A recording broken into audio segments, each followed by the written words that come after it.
सफेद होते हैं, उसकी आंखों में भी जो श्वेत भाग है वो श्वेत रहता है, उसके नाखून, तो जिसकी बहुलता होती है जिस वर्ण की, जिस उस वो रूप में वो अधिक दिखाई देता है।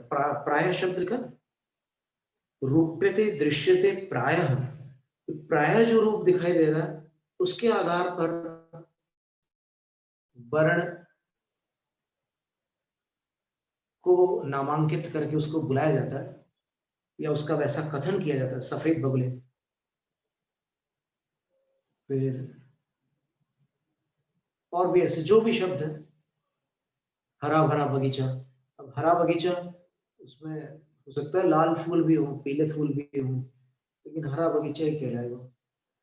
अधिकता जिसकी रहती है उसके आधार पर ये रूप सत्य है।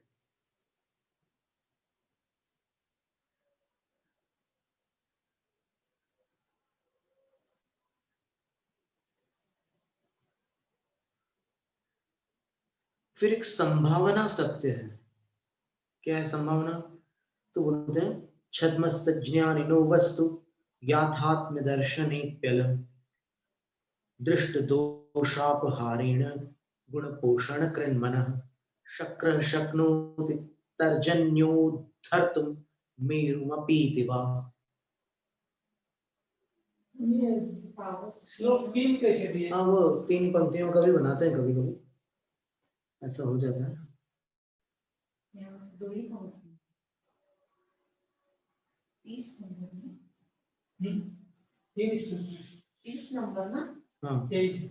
छद्मस्त ज्ञानी की अपेक्षा वस्तु के जो याथात्म्य का दर्शन हो रहा है, छद्मस्त ज्ञानी के लिए वस्तु की याथात्म्य का जो दर्शन होने पर भी दृष्ट दोषापहारेण गुण पोषण कृन्मनः,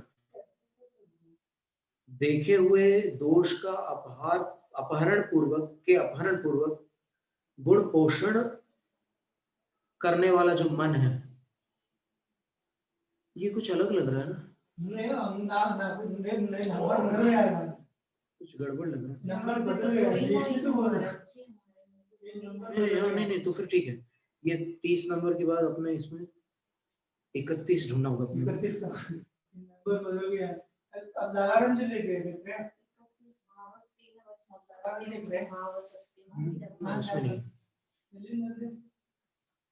तमिलनाडु, सोमवारपेट, कोडागु जिले, कोडागु, मैसूर के पास, मैसूर अंतले नंबर गया नहीं इसका, या तो पृष्ठ ही इसमें से मैं जो आपको कौन सा ये लगा देख रहे हो, वही पेज खुला, उसकी गड़बड़ हो गया, इसी तो पूछा नंबर कैसे बदल गया।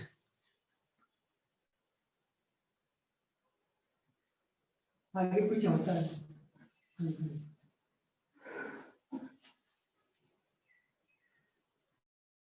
3 पंक्ति वाला श्लोक नहीं था, 2 पंक्ति वाला।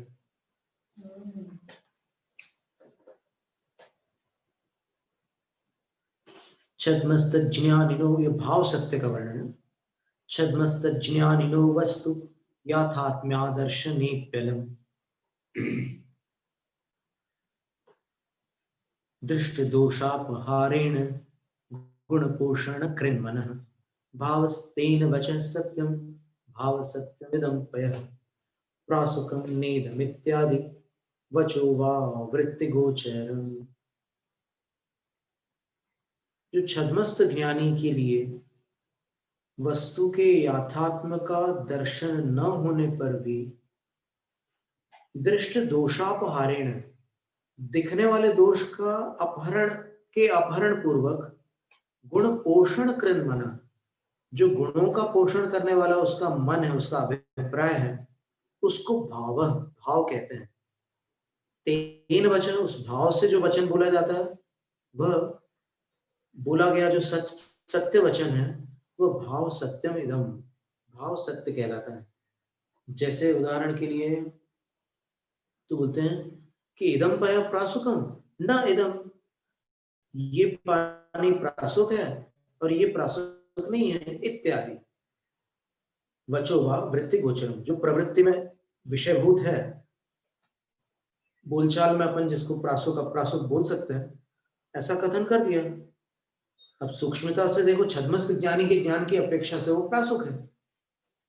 अब केवल ज्ञानी की अपेक्षा से देखोगे तो फिर क्या पता, उसमें कई बातें ऐसी है कि जो छद्मस्त ज्ञान में नहीं आ पाती। तो जो केवली नहीं है, उनके ज्ञान की अपेक्षा उनको वस्तु के याथात्म का आदर्शन होने पर भी पूरी तरह से वो वस्तु दिखती नहीं है ना अपने ज्ञान में। मतिष्ठ ज्ञान में सब कुछ थोड़ी दिखता है।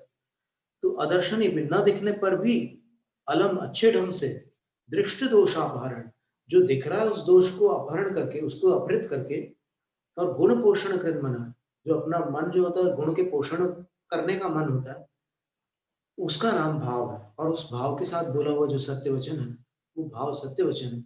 जैसे ये प्रासुक है और ये प्रासुक नहीं है।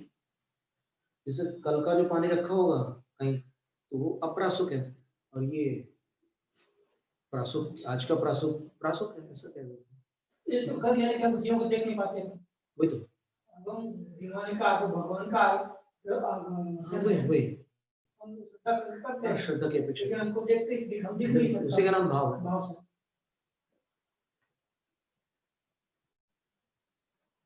श्रद्धा की अपेक्षा।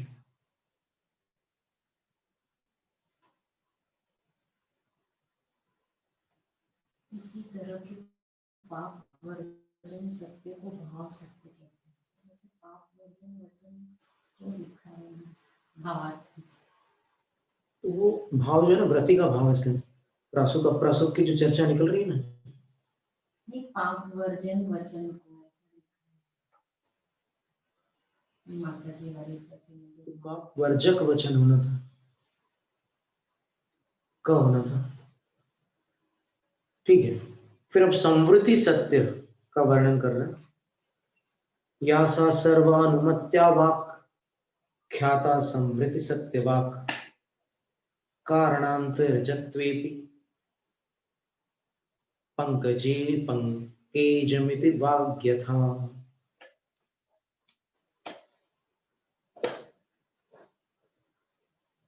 इसमें नहीं बनेगा, नहीं ऐसे बनेगा।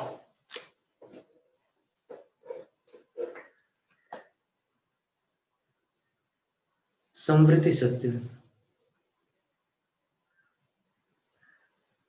जो समीचीन रूप से वर्त रहा है उसको संवृत्ति कह दिया।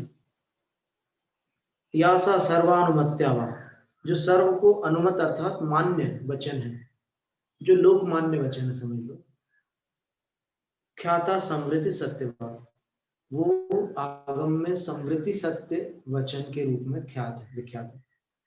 जैसे कारणांतर जत्वे भी, अनेक कारणों से जन्म लेने वाला कमल होता है, लेकिन तो भी क्या कह देते, पंकजम इति, कीचड़ से जन्मा हुआ पंकज कहते हैं। पंख यानी कीचड़ होता है,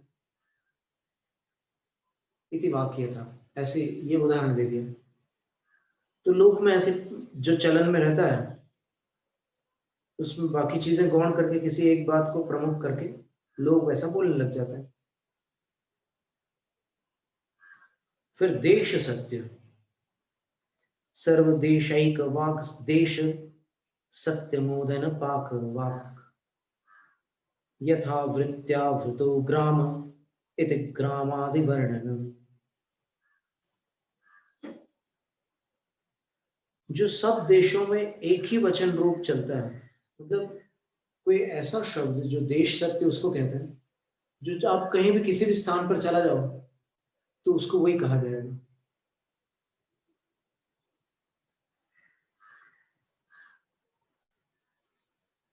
ओदन पाक वाक, जैसे हर जगह आपको यही सुनने मिलेगा कि क्या कर रहे हो, बोले भात पका रहे हैं।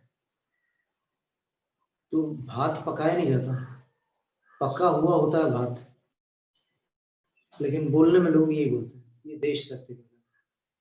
आटा पिसवाना है, अब आटा पिसवाना है, वो भावी नैगम नए से कह रहे हैं आटा पिसवाना, मतलब आटा थोड़ी पिसवाएंगे, गेहूं पिसवाएंगे तब तो आटा बनेगा, लेकिन ये बोला जाता है ऐसा। तो ये सर्व स्थानों पर देश सत्य का मतलब हर जगह इस प्रकार के वचन बोले जाते हैं वो भले उनकी उनकी भाषाओं में बोले जाए, लेकिन ये एक प्रकार, एक कैटेगरी है, एक श्रेणी है, ये भी सत्य वचन है।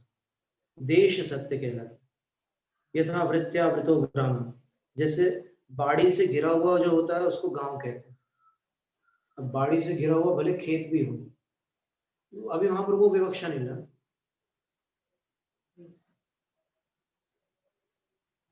बाड़ी से घिरा हुआ गांव होता है। इति ग्रामादिवर्ण,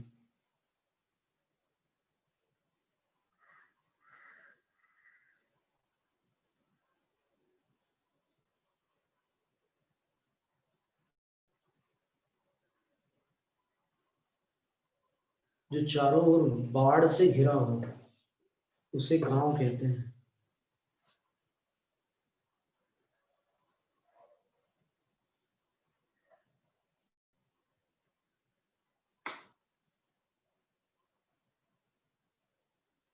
अब संयोजना सत्य की चर्चा है।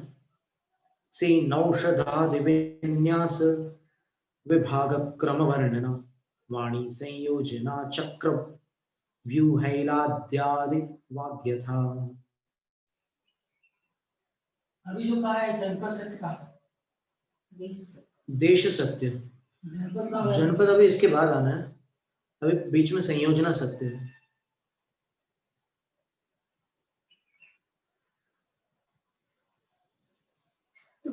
डबल भी कहा है, नहीं, श्लोक दिया है ना इसका।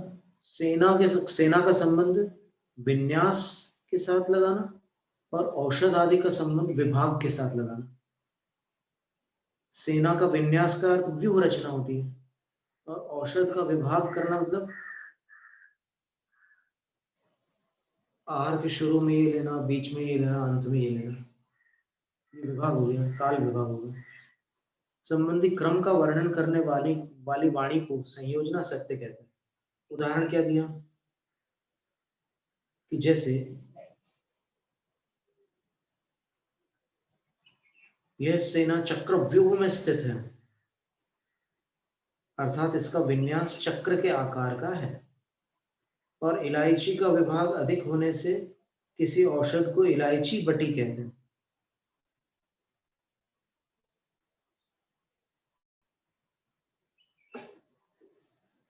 संयोजना के द्वारा जो सत्य बोला जाता है वो संयोजना सत्य है। उसके लिए दो उदाहरण दिए। एक सेना का उदाहरण दिया कि उस सेना को चक्के के आकार में समूह रूप कर दिया, खड़े कर दिया, तो वो चक्र व्यूह रचना हो गई। और दूसरा कह रहे हैं कि इलायची बटी, एलादि बटी होता है ना, सितोपलादि चूर्ण। अब सितोपल में सफेद पत्थर सितोपल कहलाता है, और आदि में उसमें और भी कुछ चीजें रहती है। फिर सुदर्शन चूर्ण, अब सुदर्शन में भी जमाने की चीजें रहती है, लेकिन एक को मुख्य करके उससे, उसके विन्यास से, क्रम से कह देते हैं। विभाग, विन्यास क्रम और विभाग क्रम से वर्णन करना, ये संयोजना सत्य है। सेना का विन्यास क्रम से वर्णन होगा, चक्र व्यूह, गरुड़ व्यूह, और औषध आदि का विभाग क्रम से वर्णन होगा। हरिद्रादि बटी, उसमें हल्दी की मात्रा ज्यादा रहती है, तो हरिद्रादि बटी हो जाएगी। तो आदि शब्द हटा भी दो आप, एला बटी, हरिद्रा बटी, ऐसा भी नाम लिया जा सकता है। अब जनपद सत्य की बात आ रही है। नाना जनपदेश्वर्या नार्य भेदेषु यद वचन धर्मार्थ काम मोक्षादि स्वरूपोपाय देशकम प्रत्येकं नियतं सत्यं स्यात् तज्जनपदाश्रयं धर्मोदयात्मको राजा राणीत्यादि वचो यथा। आर्यानार्य भेदेषु नाना जनपदेषु, आर्यों का जनपद भी होता है, अनार्यों का भी जनपद होता है। तो उन जनपदों में यद वचन, जो वचन धर्म, अर्थ, काम, मोक्ष आदि के स्वरूप के उपाय के उपदेशक होता है, उपदेशक जो वचन होता है, वह प्रत्येकम नियतम सत्यम स्यात् तत् जनपद आश्रयम।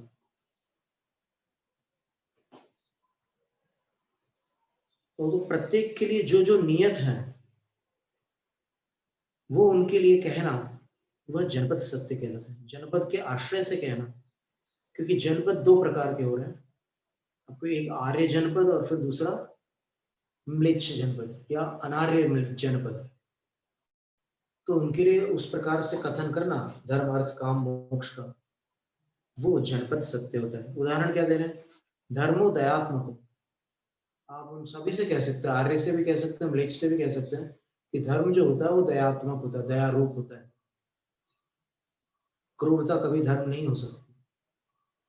और राजा राणे इत्यादि वचन, राजा राणा, राजा को राणा कहते हैं। आप देखिए कबीर और भूदरदास जी ने 12 भावना 12 अनुप्रेक्षाओं में, हम सोच रहे थे कि राजा और राणा का तो एक ही अर्थ है, फिर ये दोनों साथ में क्यों दे रहे? राजा राणा छत्रपति हाथिन के असवार, मरना सबको एक दिन अपनी अपनी बात। अब इसको गाते समय में एक घटना याद आ रही है अपनी पुरानी। तो वन जी में सन 1987 में आचार्य श्री एकदम बीमार पड़े हुए थे, तो उनको ये पाठ सुनाना था दोहों का। तब उन्हें ये इस लय में गाने को कहा था उनसे। दोहे उन्हीं के लिखे हुए थे, आचार्य श्री के लिखे हुए दोहे थे, तो उनको गाना था, वहां पर पुस्तक थी। तो वन जी की बात है, फिर हमने इसी लय में गाया था। रविंद्र जैन की बनाई हुई धुन है। तो राजा राणा को लेकर ये चर्चा निकल है। तो राजा को राणा इत्यादि कहना, ये सब जनपद सत्य है। यानी जिस बस्ती वाले जिस भाषा को समझ रहे हैं वैसे शब्दों का प्रयोग करना।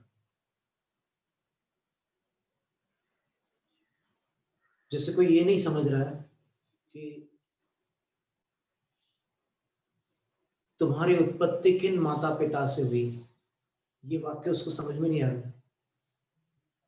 तुम कौन से माँ बाप से पैदा हुए, ये भाषा बोलोगे तो उस जनपद वाले समझ जाएंगे। जिस जनपद में जो भाषा चलती है उसमें अपन धर्म अर्थ काम मोक्ष आदि का स्वरूप का उपाय दिखलाएंगे, तो वो सब जनपद सत्य होता है। फिर प्रतीत्य सत्य, कंचनार्थम प्रतीत्यान्यम स्वरूपांतर भाषण प्रतीत्य सत्यम वीरोयम ज्ञानी इत्यादि वचो यथा।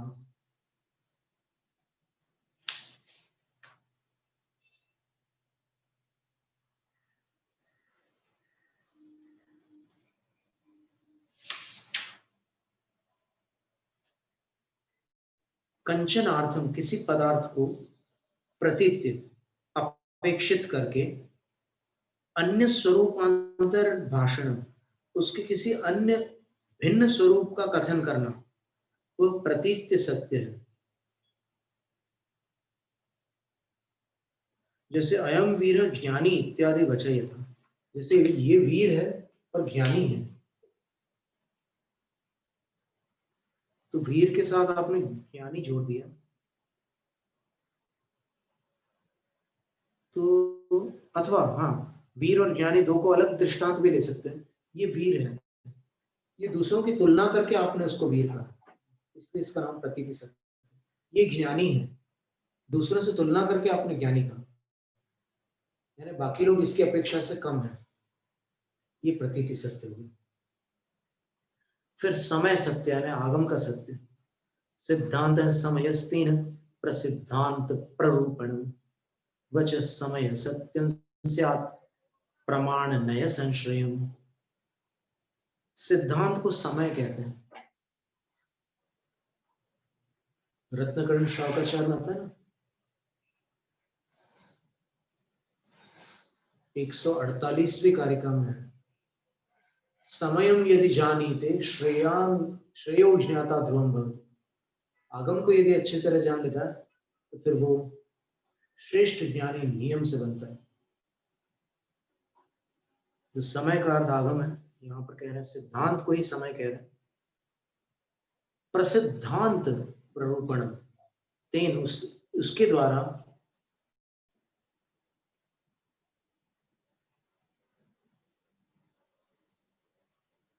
प्रमाण नय संशय प्रसिद्धांत प्ररूपण, प्रमाण और नय का जिसमें आश्रय लिया गया है ऐसे प्रकृष्ट सिद्धांत की प्ररूपणा करना, यानी आगम का वर्णन करना। वो जो वचन है, वचन वह समय सत्यम, समय सत्य नाम का वचन। अब संभावना सत्य है, जो उसमें पेज गायब होने से जल्दी आ गया। संभावनीति सोक्ता वाक् वस्तु सद्भाव भावना शक्र शक्नोति तर्जन्योद्धर्तुं मेरुमपीति वा।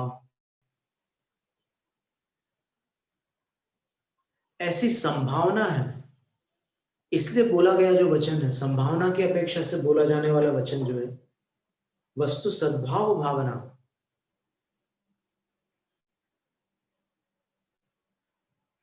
किसी वस्तु के अस्तित्व को जिसमें भावित करके कहा जाता है, किसी की क्षमता को बताया जाता है, वो संभावना सत्य है। संभावना सत्य में ये नहीं होता कि वो कार्य हो, लेकिन क्षमता बताई जाती है। जैसे हाथी में इतनी ताकत है कि पेड़ को उखाड़ दे। अब ऐसा नहीं है कि सारे जितने हाथी निकलेंगे आप देखते बैठो कि कौन उखाड़ रहा है पेड़, कौन उखाड़ रहा है। वो भले ना उखाड़े, लेकिन उसकी शक्ति का वर्णन कर रहे हैं, वो संभावना सत्य कह रहे हैं। जैसे क्या उदाहरण दिया यहाँ पर कि इंद्र मेरुम अपि उद्धर्तुम तर्जन्या मेरुम अपि उद्धर्तुम शक्नोति। इंद्र में इतनी शक्ति है कि वो अपनी तर्जनी से मेरु को भी ऐसे उखाड़ने में समर्थ है। ये संभावना सत्य है। न तो आज तक किसी इंद्र ने मेरु को उखाड़ा है और न कभी उखाड़ेगा। संभावना सत्य। फिर उपमा सत्य, उपमोपमया गण्य गुणादे परिवर्णना आयु पल्योपम ग्रीष्मो वन्निरित्यादि वाग्यथा।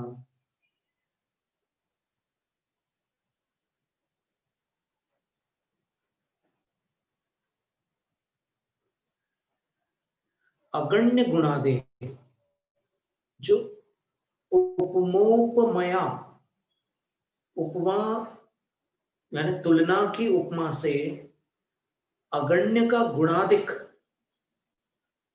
गुणादे विसर्ग गुणा था ना, विसर्ग के बिना कैसे बन सकता है पद?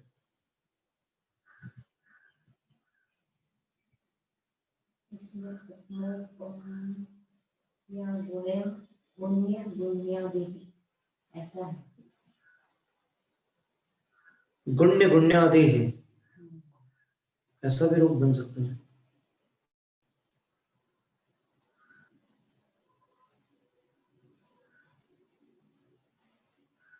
उससे जो परिवर्णन किया जाता है,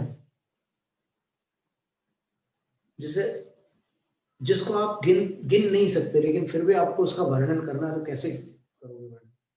तो आचार्य कहते हैं कि इस उपमा सत्य से उसका वर्णन किया जाएगा। जैसे असंख्यात काल है, पल्योपम में असंख्यात वर्ष होते, लेकिन उसको एक उपमा दे दी कि एक काल्पनिक गड्ढा बना लो, उसमें वो केश का वर्णन आता है ना, भोग भूमि के भेड़ के कोमल बालों को, 7 दिन के बच्चों के कोमल बालों अखंड खंडों से भर दो, और भर करके इतना भर दो कि पूरा गड्ढा भर जाए। एक महायोजन गहरा, एक महायोजन चौड़ा, एक महायोजन लंबा, और इतना भर दो उसको बालों से दबा दबा करके कि उसके ऊपर से यदि चक्रवर्ती की सेना निकले तो फिर घोड़ों की टाप सुनाई दे। फिर एक एक बाल को 100-100 वर्ष में निकालो, तो जब वो गड्ढा खाली हो, उसके अंदर से जो चिपके हुए बाल है ना बारीक, वो भी निकल जाए 100-100 साल में पूरे, तो उसका नाम व्यवहार पल्ले है। फिर व्यवहार पल से उद्धार पल्ले, उद्धार पल्ले से अद्धा पल्ले।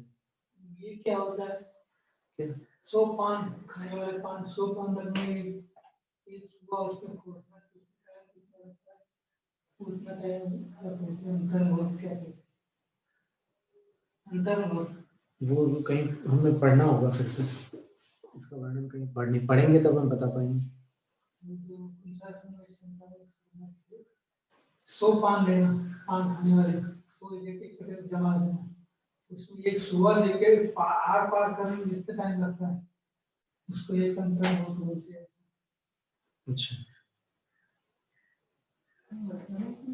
तो अभी तो असंख्यात काल की बात कर रहे हैं, तो अथवा ग्रीष्म वन्य इत्यादि।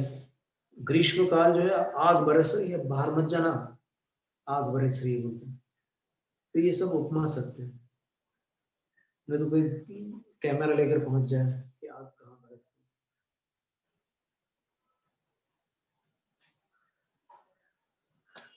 तो इस तरह ये सत्यव्रत का एक अंतिम श्लोक रह गया, उसको पढ़ लेते हैं कि सत्यव्रत की 5 भावनाएं कौन सी है जिनसे सत्यव्रत की स्थिरता रहती है। क्रोध भय लोभ हास्य त्यागः सत्यस्य भावना अनुवीचि वचश्चेद मागमोचित भाषणम। क्रोध भय लोभ और हास्य का त्याग करके वार्तालाप करना, वचन बोलना, क्योंकि इनके साथ बोले हुए वचनों में असत्य आ जाता है। और अनुवीची वचन बोलना, अनुवीची वचन किसको कहते हैं? आगमोचित भाषण, आगम में जो उचित कहा गया है ऐसा वचन, आगम के योग्य वचन बोलना, ये सत्य से भावना, सत्यव्रत की भावना। तो इसकी शुरुआत पहली प्रतिमा से ही अभ्यास रूप में की जाती है, फिर ये महाव्रत तो महाव्रत ही है। इस तरह सत्य व्रत का वर्णन पूर्ण हुआ। चारित्राधिकार में, चारित्राचार में 13 प्रकार का चारित्र है ना, 5 महाव्रत, 5 समिति और 3 गुप्ती। तो अभी 5 महाव्रत में से दूसरा महाव्रत पूर्ण, जैन जयतु शासन, पौराणिक स्वाध्याय निष्ठापन क्रियाएं, पूर्वाचरण में